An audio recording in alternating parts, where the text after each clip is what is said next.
आप सत्ताधारी पार्टी के सामने कैसे टिकोगे अतुल जी?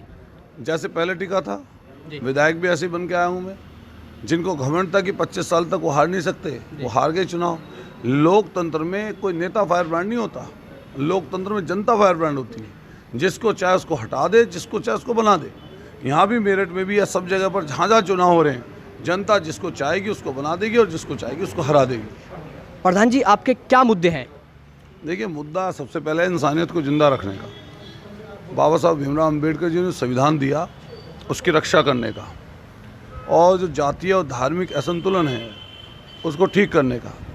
ये सरकार ना किसानों के पक्ष में है ना नौजवानों के पक्ष में है। इस समय सब लोग इकट्ठा हैं और इनके घमंड को तोड़ना चाहते हैं। और यहाँ पर मेरठ में चुनाव पूरा ये हिंदू मुसलमान करने के पहले पक्ष में थे, लेकिन जैसे ही सीएम प्रधान का नाम आया अब वो नहीं हो रहा।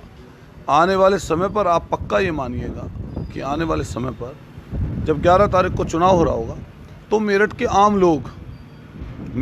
लोग इस चुनाव में पार्टिसिपेट करेंगे।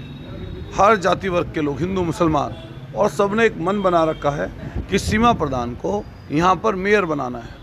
और मैं निश्चित रूप से आपसे कहूँगा कि मुद्दे चाहे विकास के हों, सड़क के हों, पानी के हों, सीवरेज के हों या अन्य समस्याएं लोकल लोगों की रहती हों, हम लोग पहले भी उसमें सब में पार्टिसिपेट करते हैं। लगातार संघर्ष आंदोलन का हमारा जीवन रहा है और पूरी छात्र राजनीति के कारण यहाँ पूरे घर घर अलग अलग जगह पर लोग हमसे परिचित हैं।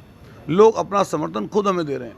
हम लोग कहीं लाइब्रेरी में, कहीं पार्कों में, कहीं कोचिंग सेंटर्स पर, कहीं कॉलेजेस में, कहीं कॉलोनियों में, कहीं माता बहनों के बीच में, कहीं नौजवानों के बीच प्रचार प्रसार चल रहा है और डीपली प्रचार प्रसार चल रहा है। और लोगों ने मन बना रखा है कि भाजपा के इस तानाशाही और घमंड के रवैये को हम तोड़ेंगे। जी, आप सत्ताधारी पार्टी के सामने कैसे टिकोगे अतुल जी? जैसे पहले टिका था, विधायक भी ऐसे ही बन के आया हूँ मैं। जिनको घमंड था कि 25 साल तक वो हार नहीं सकते, वो हार गए चुनाव। लोकतंत्र में कोई नेता फायर ब्रांड नहीं होता, लोकतंत्र में जनता फायर ब्रांड होती है। जिसको चाहे उसको हटा दे, जिसको चाहे उसको बना दे। यहाँ भी मेरठ में भी या सब जगह पर जहाँ जहाँ चुनाव हो रहे हैं, जनता जिसको चाहेगी उसको बना देगी और जिसको चाहेगी उसको हरा देगी। अतुल जी, अगर मैं मेरठ की बात करूँ, यहाँ पर 2 विधायक भी हैं, यहाँ पर एमएलसी भी इनके यहाँ पर हैं, जिला पंचायत अध्यक्ष भी हैं। इन सबका सामना आप कैसे करोगे? क्या रणनीति आपकी? देखिए, षड्यंत्रों की काट लोकतंत्र में और नेताओं की, कोई भी आदमी, उनकी काट जनता है।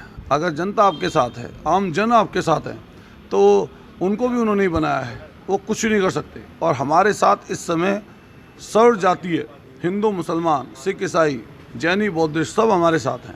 और निश्चित रूप से मेरठ में आने वाले समय पर सीमा प्रधान निश्चित रूप से मेयर बनेंगे। अतुल जी, अगर मैं बात करूं मेरठ नगर निगम की, एक बार भी यहाँ पर समाजवादी को मौका नहीं मिल पाया। अगर अब की बार मौका मिलता है तो आपकी क्या क्या प्राथमिकता रहेंगी? देखिए, सबसे पहले मैंने कहा कि हमारी प्राथमिकता होगी इंसानियत को जिंदा रखने की।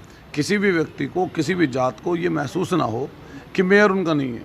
हम ये साबित करेंगे कि अगर सीमा प्रधान मेयर बनती हैं तो ये साबित करेंगे कि किसी भी व्यक्ति को, चाहे किसी ने वोट दी हो ना दी हो, कोई वोट देगा या नहीं देगा, इस आधार पर काम नहीं होना चाहिए। काम होना चाहिए ज़रूरत के हिसाब पर। जिसकी ज़रूरत है उसके लिए आप काम करिए। और मैं पूरी कोशिश करता हूँ अब भी कि कहीं परेशानी, दिक्कत है तो मैं उसके लिए काम करूँ। अतुल जी, अगर मैं भारतीय जनता पार्टी करूँ, उनका बूथ मैनेजमेंट बहुत मजबूत है, उनकी पन्ना प्रमुख तक की योजना होती है। आपकी पार्टी की कैसी तैयारियाँ हैं? हमारी तैयारी पूरी है। हर गली मोहल्ले में हमसे जुड़े हुए लोग हैं और जो पन्ना प्रमुख हैं या जो भी चीज़ें हैं वो उनकी अपनी पार्टी की हैं। हम लोग अपने हिसाब से काम करते हैं, हम वो कर रहे हैं। अतुल जी, आप अपनी जीत को लेकर कितने आश्वस्त हैं? देखिए, जीत का तो उसी समय बताया जा सकता है जिस समय रिजल्ट आए, लेकिन जैसा मुझे लग रहा है जनता का जो रुख है, जनता का जो मन है, वो हमारी तरफ है। तो देखिए, हमारे साथ खास बातचीत कर रहे थे अतुल प्रधान जी।